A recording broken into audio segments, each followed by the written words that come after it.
Diki kalau ada yang masuk terima aja ya. Oke, saya serahkan ke kelompok 4. Kelompok 4 siapa yang jadi moderator? Saya, Pak. Oke, saya serahkan ke Ayu ya. Jadi sampai selesai nanti kalau sudah selesai tutup saja, nanti saya ada tambahan. Gitu aja. Oke, mulai aja ya. Ya. Oh, silakan. Selamat pagi. Pagi. Di sini kami dari kelompok 4 akan mempresentasikan hasil makalah yang berjudul Cooperative Learning. Kami beranggotakan saya sendiri Ayu Anggreni, yang kedua Mary Meriantini, yang ketiga Nurul Faisa Yusran, yang keempat Nortina, yang kelima Ilham, yang keenam Andi Nurfabila. Materi yang pertama tentang pengertian cooperative learning akan dijelaskan oleh Saudari Faisa.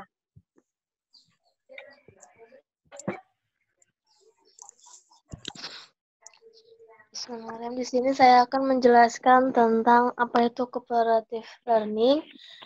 Cooperative learning adalah suatu model pembelajaran di mana siswa belajar dalam kelompok kecil yang mempunyai kemampuan berbeda. Nah, dalam menyelesaikan tugas kelompoknya, setiap siswa anggota kelompok harus saling bekerja sama dan saling membantu untuk memahami materi pelajaran. Dalam pembelajaran kooperatif, belajar dikatakan belum selesai jika salah satu teman dalam kelompok belum menguasai bahan pelajaran. Saya mungkin itu saja yang bisa saya sampaikan. Saya kembalikan. Kedua, tujuan dari cooperative learning akan dijelaskan oleh Saudari Nortina. Ya, di sini saya akan menjelaskan mengenai pembelajaran kooperatif, tujuan cooperative learning. Tujuan pembelajaran kooperatif ini berbeda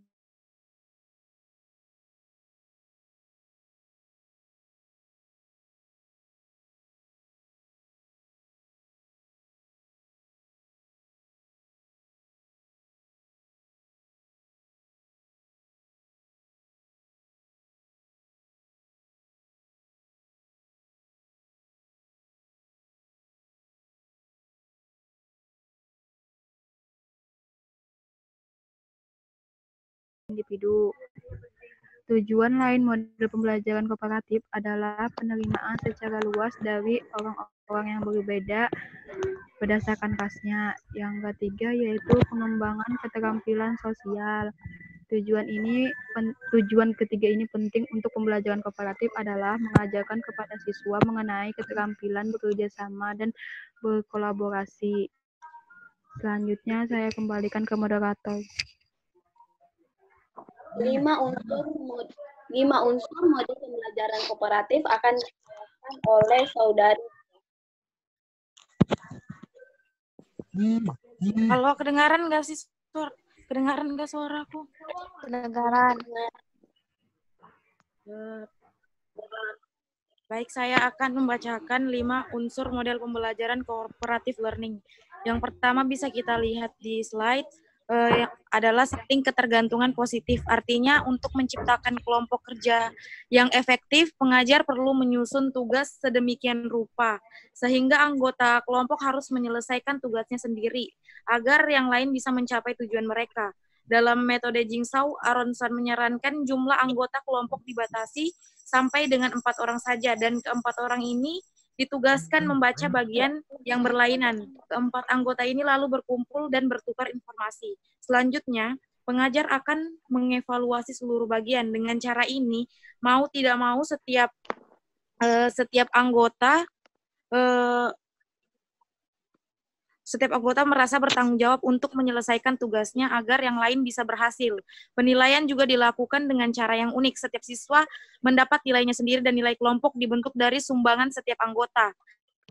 Keuntungan dari model ini adalah setiap anggota terpacu untuk meningkatkan usaha untuk menaikkan nilai mereka.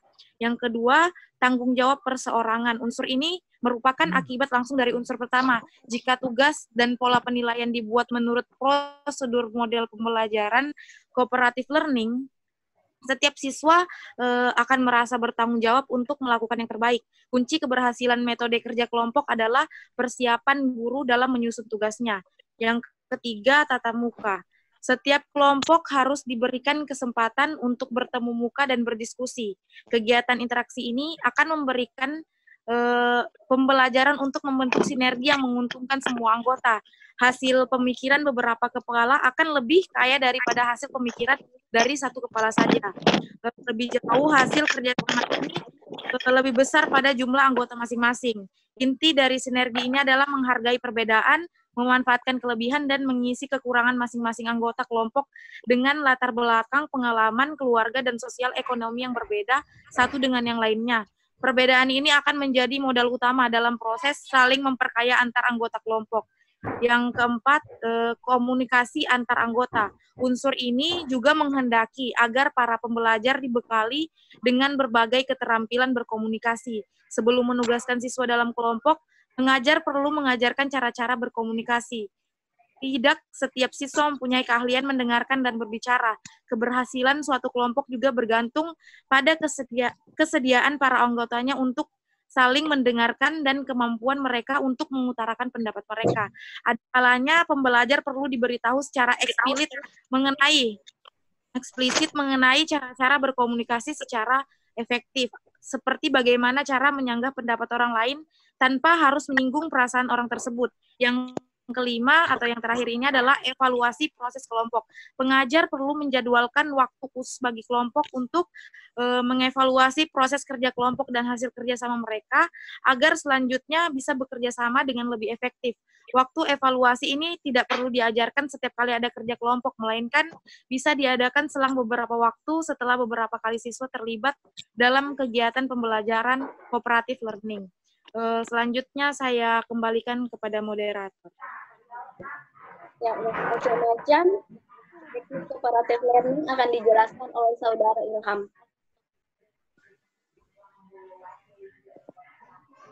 Ada Kak Ilhamnya?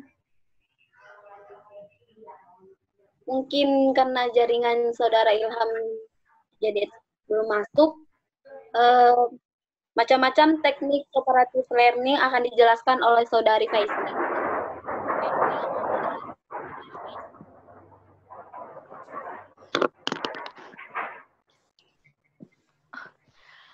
Macam-macam cooperative learning itu yang pertama ada kancing gemerincing.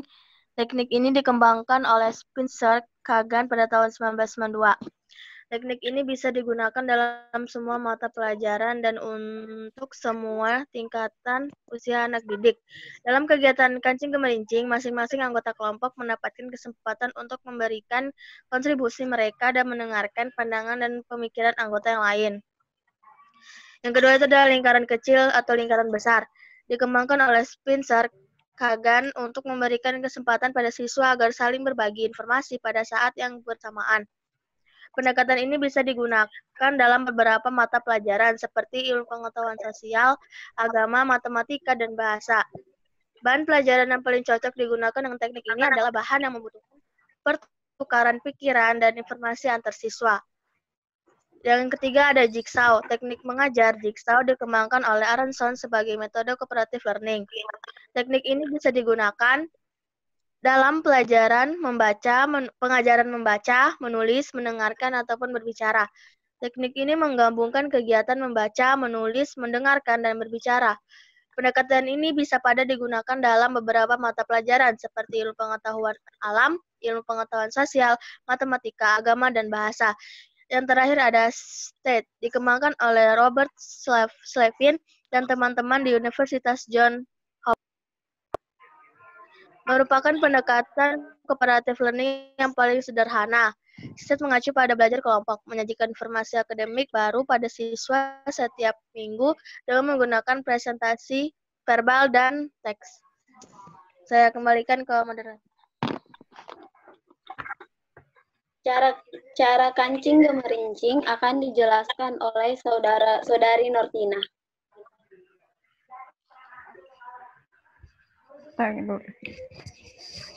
Cara kancing gemerincing yaitu yang pertama, guru menyiapkan satu kotak kecil yang berisi kancing-kancing atau benda kecil lainnya. Yang kedua yaitu sebelum kelompok memulai tugasnya, setiap siswa masing-masing kelompok mendapatkan 2 atau 3 buah kancing dengan jumlah kancing tergantung pada suka tidaknya tugas yang diberikan. Yang ketiga yaitu setiap kalau siswa berbicara atau mengeluarkan pendapat, dia harus menyerahkan salah satu kancing dan meletakkannya di tengah-tengah. Yang keempat yaitu jika kancing yang dimiliki siswa habis dan dia tidak boleh berbicara lagi sampai semua rekannya juga menghabiskan kancingnya. Jika semua kancing sudah habis sedangkan tugas belum selesai, kelompok boleh mengambil kesepakatan untuk membagi kancing lagi dan mengulangi prosedurnya kembali. Saya silakan ke moderator. Cara jigsaw akan saya jelaskan. Yang pertama, pengajar membagi bahan pelajaran yang akan diberikan menjadi 4 bagian. Yang kedua, sebelum bahan pelajaran diberikan, pengajar memberikan pengenalan mengenai topik yang akan dibahas dalam bahan pelajaran untuk hari itu. Pengajar menuliskan topik di papan tulis dan menanyakan apa yang siswa ketahui mengenai topik tersebut. Kegiatan ini dimaksudkan untuk mengaktifkan skemata siswa agar lebih siap menghadapi bahan pelajaran yang baru. Ketiga, siswa dibagi dalam kelompok berempat. Yang keempat, bagian pertama bahan diberikan kepada siswa yang pertama, sedangkan siswa yang kedua menerima bagian yang kedua. Demikian seterusnya. Yang kelima, kemudian siswa disuruh membaca atau mengerjakan bagian mereka masing-masing. Yang keenam, setelah selesai, siswa saling berbagi mengenai bagian yang dibagi atau dikerjakan masing-masing. Dalam kegiatan ini, siswa bisa saling melengkapi dan berinteraksi antara satu dengan yang lain. Yang ketujuh, khusus untuk membaca kegiatan, kemudian pengajar membagikan bagian cerita yang belum terbaca kepada masing-masing siswa. Siswa membaca bagian tersebut. Kegiatan ini bisa diakhiri dengan diskusi mengenai topik dalam bahan pelajaran hari itu. Diskusi bisa antara pasangan atau dengan seluruh kelas. Cara STAD akan dijelaskan oleh Saudari Dila.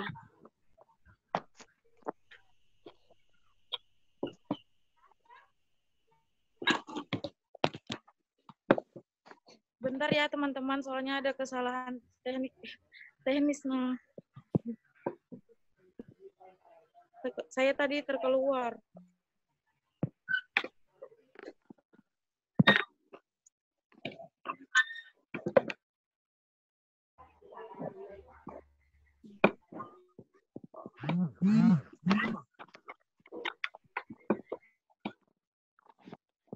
Ya. Caranya STAD. Yang pertama, siswa dalam satu kelas dibagi menjadi kelompok-kelompok dengan jumlah 4 sampai 5 orang.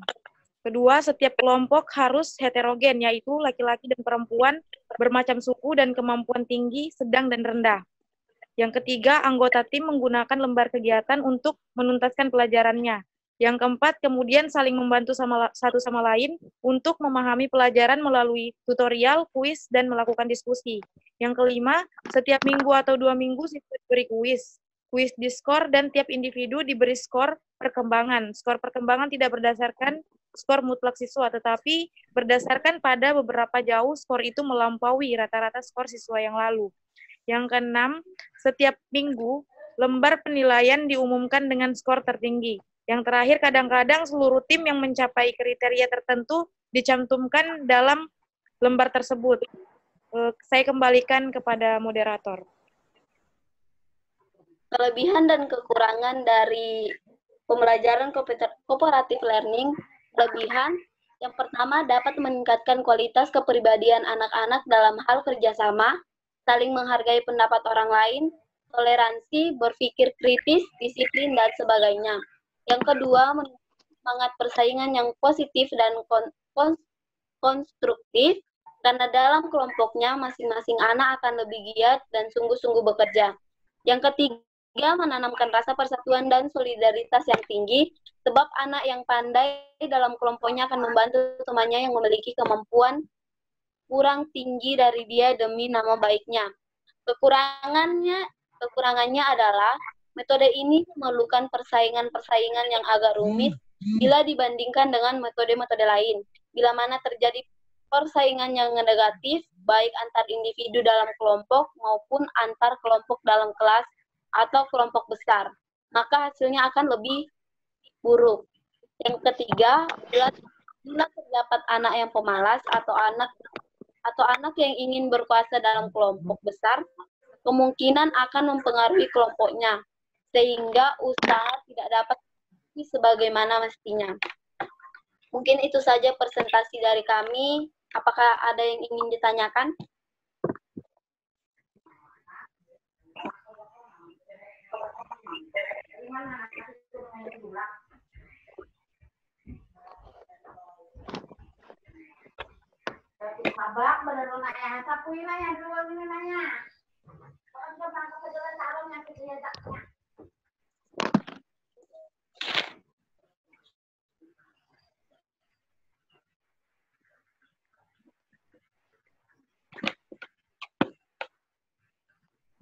Ada tambahan dari Saudari Nortina tentang NHT dan TPS.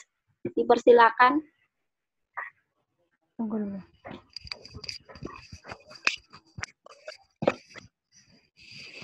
Jadi, model pembelajaran kooperatif NHT adalah suatu model pembelajaran yang dilandasi oleh teori belajar konstruktif dan juga merupakan pendekatan pembelajaran kooperatif yang telah dikembangkan oleh Spencer Kagan. Meskipun memiliki banyak persamaan dengan pendekatan lain, namun pendekatan ini memberikan penekanan pada penggunaan struktur tertentu yang dirancang untuk mempengaruhi pola interaksi siswa. Model pembelajaran NHT ini menekankan siswa untuk saling bekerja sama dalam kelompok sehingga masing-masing anggota kelompok paham dengan hasil kerjasama kelompoknya dan bertanggung jawab terhadap hasil kerjasama tersebut. Yang kedua yaitu adalah pembelajaran TPS. Strategi TPS ini atau berpikir berpasangan berbagi adalah merupakan jenis pembelajaran kooperatif yang dirancang untuk mempengaruhi pola interaksi siswa. Strategi ini pertama kali dikembangkan oleh Frank Lehman dan koleganya. Strategi ini menyatakan bahwa suatu cara yang efektif untuk membuat variasi suasana pola diskusi kelas dengan asumsi bahwa semua resitasi atau diskusi membutuhkan pengaturan untuk mengendalikan kelas secara keseluruhan. Selanjutnya saya kembalikan ke moderator. Teknik pembelajaran kooperatif tentang TGT akan dijelaskan oleh Saudari Faiza. Halo, kedengaran kah? Ya. Oke. Kedengaran kah? Ya, di sini saya akan menjelaskan tentang apa itu TGT atau disebut dengan Team Games Tournament. Nah, model pembelajaran Teams Games Tournament ini adalah salah satu tipe atau model pembelajaran kooperatif yang mudah diterapkan, yang dimana melibatkan aktivitas seluruh siswa tanpa harus ada perbedaan status, yang melibatkan peran siswa sebagai tutor sebaya dan mengandung unsur permainan dan reinforcement. Aktivitas belajar dengan permainan yang dirancang dalam pembelajaran kooperatif model TGT ini yang memungkinkan siswa dapat belajar lebih rileks, di samping menumbuhkan tanggung jawab, kejujuran, kerjasama, persaingan sehat, dan keterlibatan belajar. Teams Games atau turnamen ini pada mulanya dikembangkan oleh David DeFries dan Kate Edward. Ini merupakan metode pembelajaran pertama dari Johns Hopkins. Dalam model ini, kelas terbagi dalam kelompok-kelompok kecil yang beranggotakan 3 sampai dengan 5 siswa yang berbeda-beda tingkat kemampuan, jenis kelamin, dan latar belakang etniknya. Kemudian siswa akan bekerja sama dalam kelompok-kelompok kecilnya. Pembelajaran dalam Teams Games ini hampir sama seperti STAT dalam setiap hal kecuali satu, sebagai ganti kuis dan sistem skor perbaikan individu. TGT ini menggunakan turnamen permainan akademik. Dalam turnamen itu siswa bertanding mewakilinya dengan anggota tim lain yang setara dalam kinerja akademik mereka yang lalu. Saya kembalikan ke moderator. Mungkin itu saja presentasi dari kami. Apakah ada yang ingin bertanya?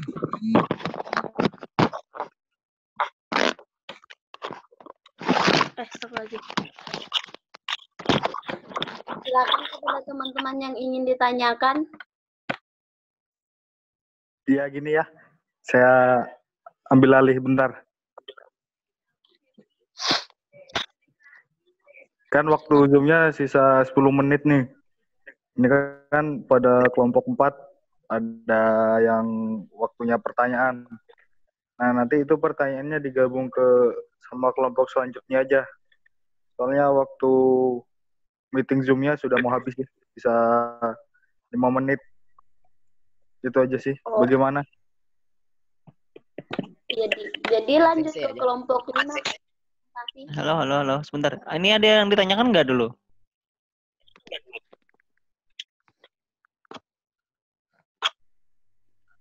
Ada yang mau bertanya? Nggak ada kah? Ya berarti kalau nggak ada yang nanya, berarti langsung aja kelompok 5 nanti habis ini. Ya, Pak. Nah, ya. Berarti karena nggak ada yang nanya, jadi ini dicukupkan saja kelompok ini. Habis itu nanti kita masuk kelompok 5. Kelompok 5 siapa? Kelompoknya Ika Yuyun, Pak. Ika Yuyun Gabriel. Oke, ada semua ya.